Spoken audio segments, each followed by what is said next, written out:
Hey, what's up, you guys? This is MCLegoboy here with a review that you guys probably forgot was happening. So, a while back, I said that there were some mocks that were made at school that I was going to review because they're just pretty hilarious. So, yeah, we had this one assignment. It was called Hate Me.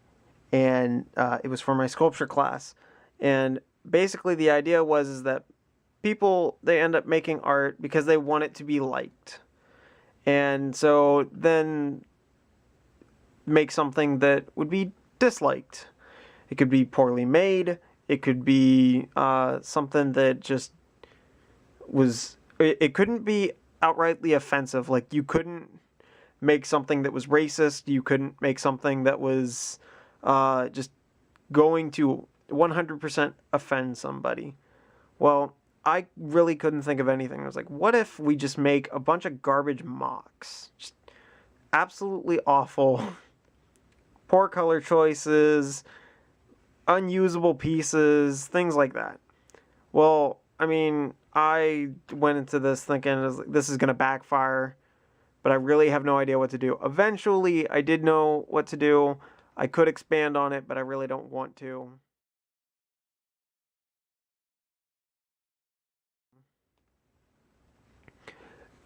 It was made out of Lego, but other than that, I wanted to keep that aspect because, hey, if my professor is willing to let me use Lego in an assignment, I'm going to use it. So anyway, so we got 3 mocks here, one of which is from a friend, the other 2 are mine.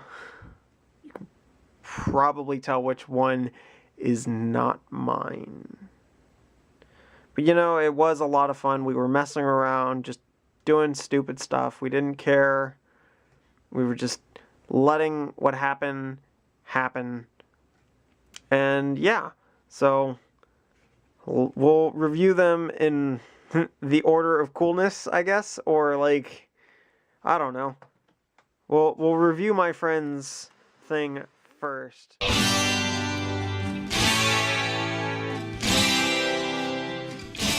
So, as for what's happening here, I really have no idea.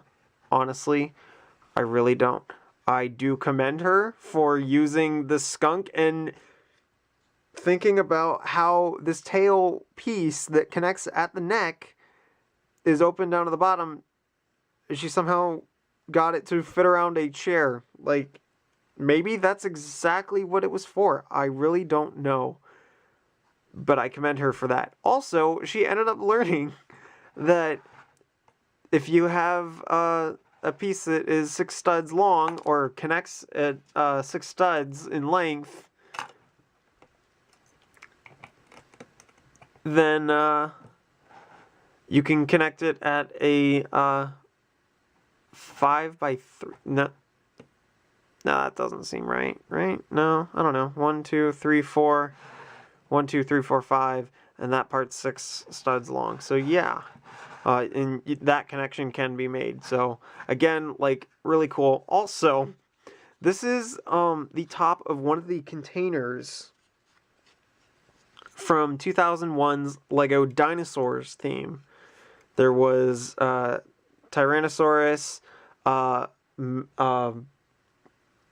It's not a Megalosaurus. Maybe it is. I don't remember. There was a Brachiosaurus. There was some sort of a Triceratopod. And so, like, yeah, if you guys remember those, and we'll get to talking about some more of them anyway. But yeah, like, this thing, not quite sure what's happening.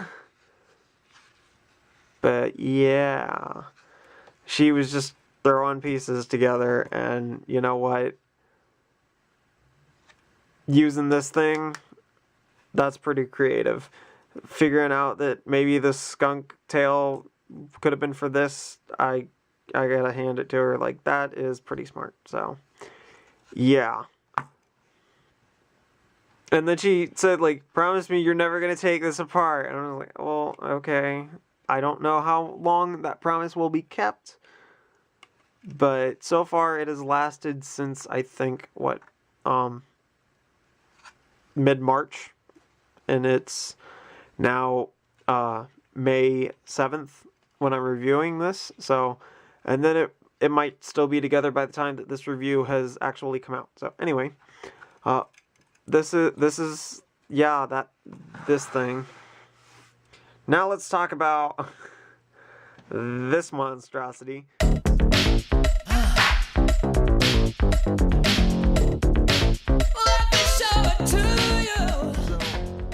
These are some of the dinosaur pieces that I was talking about. And then there was also, a while back, I was given just a bag of random pieces, and some Galador figures were in there. Not full ones, they were just parts, so I don't really know what this thing is. But hey, it makes something pretty hilarious looking, and I just decided to attach seaweed because why not? Give these guys a thing, and then we got this guy over here, the bearded lady maybe, or just a really effeminate dude. So yeah, it's pretty out there.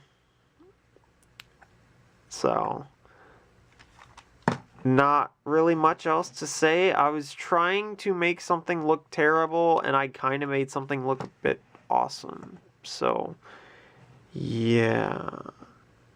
And then the last thing, and this last thing, I actually have a name for it.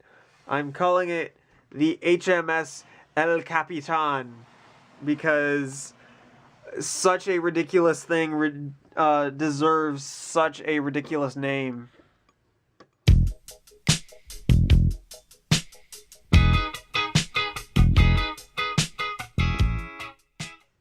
Yeah, and also, it's pretty creative in my opinion, because it uses a bunch of things unconventionally, or, pieces that I don't ever use. So, yeah.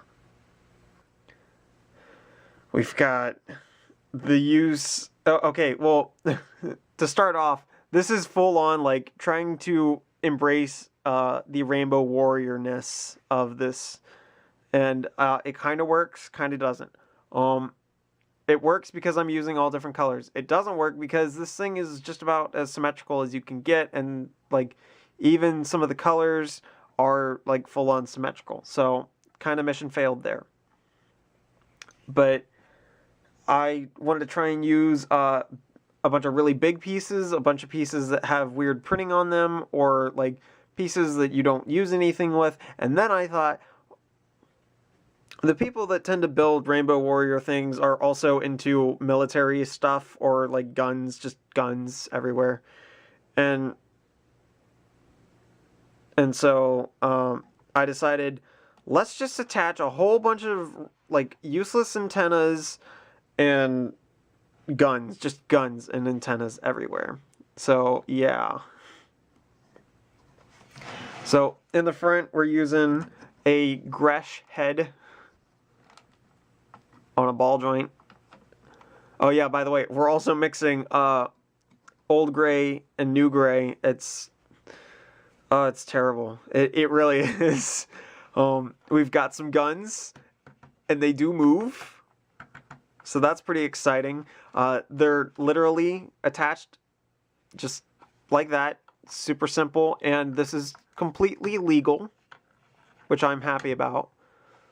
And actually pretty creative. We've got more guns, antenna. Okay, well that's not really supposed to happen. I think that's supposed to be like that, and it just hooks on, yeah.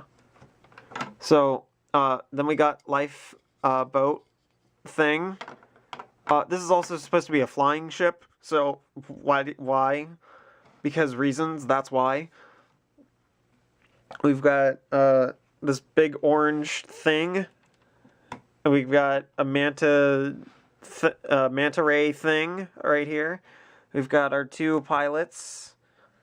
One guy's cool, the other guy's part fox. reusing this weird piece from a Technic helicopter.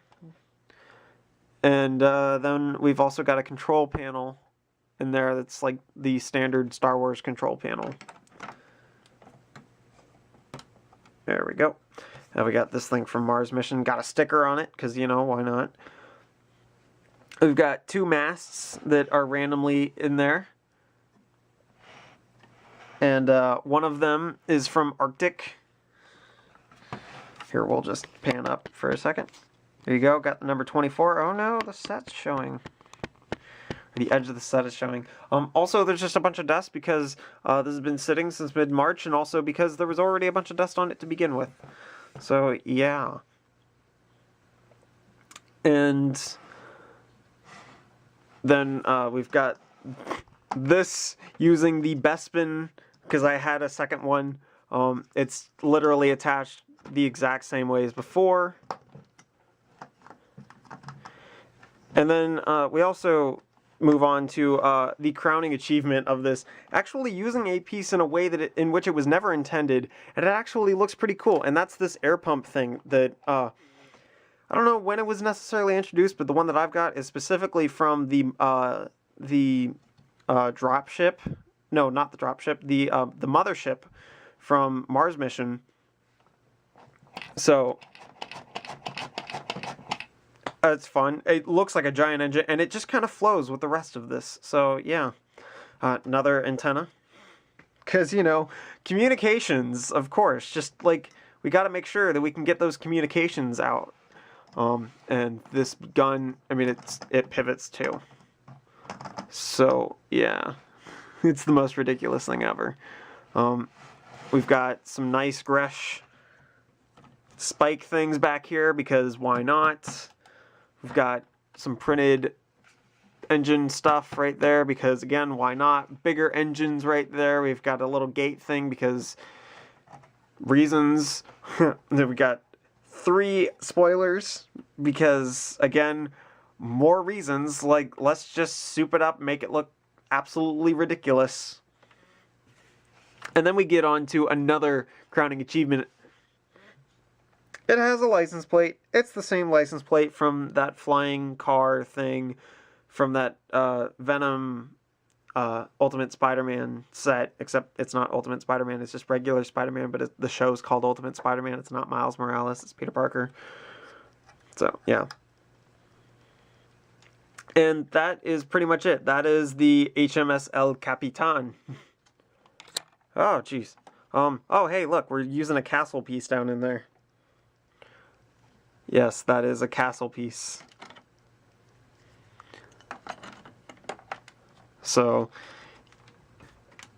yeah, that is all 3 of these, like, really weird looking creations.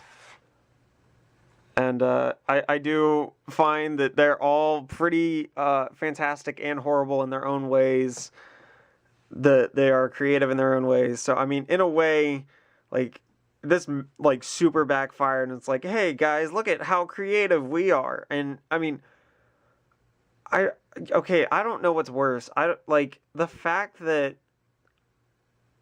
like, this backfired on me, or the fact that, like, people were coming up to it, and I was like, that's really cool. And I was like, are you serious? Like, this looks terrible. Like, design-wise, it's not that bad. Like, it's not a terrible design in terms of, like, make a flying ship thing that, like, looks cool. But from the LEGO community side, it's like, this is terrible because all the colors are wrong. Like, we've got black and white and orange and red and yellow and blue and green and transparent green and tan and melded colors and printed things that don't match with the stickers, and, like, flags, because why? And there's, like, all of these random antennas, and nothing seems to make sense, and there's guns everywhere. It's like, why? But then at the same time, it's super successful because it is so absurd. And I've built a terrible Rainbow Warrior before in the past for, like, a table scrap contest, where you could only use up to 100 pieces, and it only used like 59 pieces, and everybody loved it because it was so, like, well built, but it was a Rainbow Warrior, and it was stupid, and everybody loved it. So, yeah.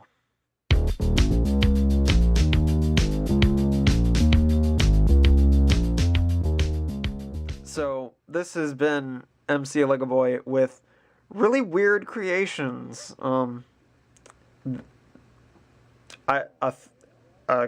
communications post, a weird beast, and the HMS El Capitan. See you guys.